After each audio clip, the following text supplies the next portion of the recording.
Hello guys, magandang umaga. Hindi lang pala dito sa doon sa probinsya makikita yung umaga na ganitong pananim.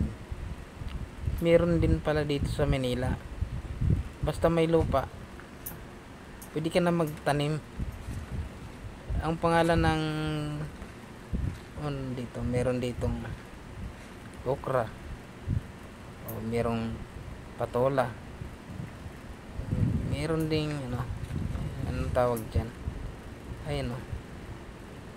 Anong tawag? Anong tawag diyan? Pipino pala yan. Hindi ko alam yung pipino, guys. Nagtanong ka ba? Tapos yan mga okra guys. Ang dami oh. Kagandahan yung okra mayroon siyang sanga, tapos may bunga din. Ayan oh, pipino. Dami oh.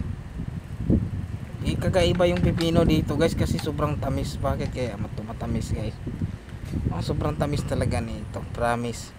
Punta na lang kayo dito guys, tapos kuha kayo, tikman nyo na lang. Ang pangalan pala ng farms dito ay Coco's Farms to guys.